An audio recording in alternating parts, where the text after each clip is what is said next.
hogaamiyaha cusub ee Suuriya wuxuu maanta Dimashq ku qaabilay wafdigii u horeeyay ee ka socda dawladda Ukraine oo hogaaminaya wasiirka arrimaha dibadda Ukraine Andriy Sybiha wuxuu Dimashq ka sheegay inay garab istaagsan yihiin dawladda cusub ee Suuriya dhawaana keeni doonaan gargaarkii ugu horeeyay ee bini'aadantinimo gudaha dalka Suuriya markii uu soo dhamaaday kulanku wasiirka arrimaha dibadda Suuriya Asad al-Shabani oo hadlay waxa uu sheegay inay naga dhaxayn doonaan iskaashi istiraatiiji ah annaga iyo Ukraine xiriir siyaasadeed oo ku qotoma heerarka kala duwan ee dhaqaale siyaasadeed iyo bulsho halbeeg gaar ah Ruushka ayaa xogaa u soo faagayay tan iyo sanadkan hadda dhamaadka ah bilowgiisii waxa uu sheegay ama tilmaamayay in xubno sirdoonka Ukraine iyo saraakiisha Ukraine ka mid ay ku sugan yihiin magaalada Idlib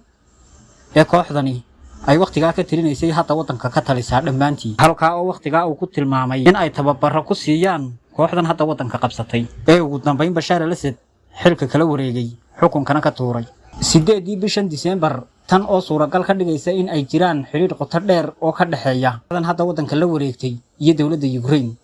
oo iyada iyo Ruushka uu dagaal ka dhaxeeyo balse waxa uu sheegay shalay hogaamiyaha Suuriya in aanu doonaynin Ruushku hab dhaawacaya labada dal xiriirkooda inuu uga baxo gudaha dalka Suuriya Ukraine waxa ay siisay tababar iyo taageero military intii ay ku jireen isdiyaarinta hay'addan Tahriir Asham iyo kooxihii kale ee uu hogaaminayay Ahmed Sharac ee hadda talada haya xilli haba yaraatee aanay jirin cid iyaga garanaysay ama qiyaasi kartay oo sawir ka haysatay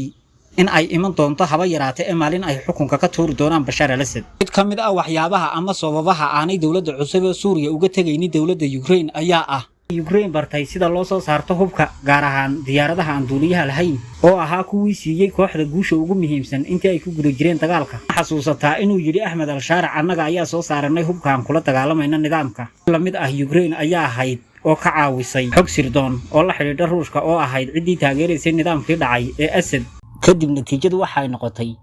Ukraine inay ahayd cid ka caawisay taageerida iyo tababarka military Ahmed al-Sharac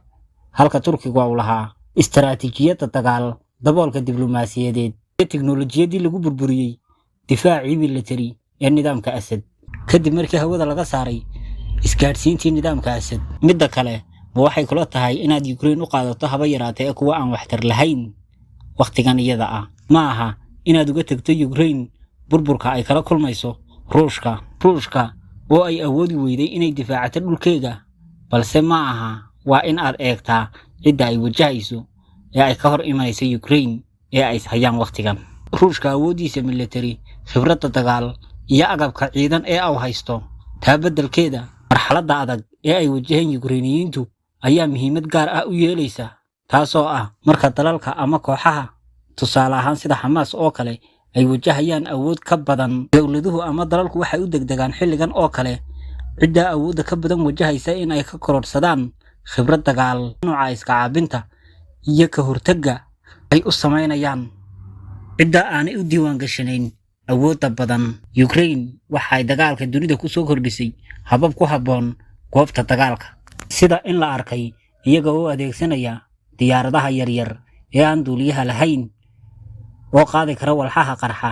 uguna tagaya askarta goobta ay joogaan oo midmid loogu dili karo tan oo ku qasabtay Ruushku inuu dib ugu celiyo askartiisa tababar gaar ah oo lagu xakamaynayo ama lagaga hortagayo diyaaradaha aan duuliyaha lahayn si la iskaga xakameeyo diyaaradaha aan duuliyaha lahayn sidoo kale Ukraine waxa ay leeyihiin tiknoolajiyad iyo sirdoon awood leh waxayna wax badan ka barteen taageerada NATO oo ka dhigaysa kuwa haysta khibrad dagaal oo hadda dalal badan ay doonayaan inay wax ka ogaadaan ama ka bartaan hababka dagaal ee Ukraine ay ku wajahayso Ruushka marka military ahaan fikraddu waxa ay tahay inaad hesho tababarayaal Ruusha oo military waxa ka wanaagsan in aad hesho tababarayaal military oo Ukraine ah sababtoo ah waxay haysataa habka khibradda dagaal ee NATO iyo habka iska caabinta ee ciidamada Ruushka ay kula jirto muddada 2 sanadood iyo dheeraadka ah ee 3 sanadood ku saysan qayso kolka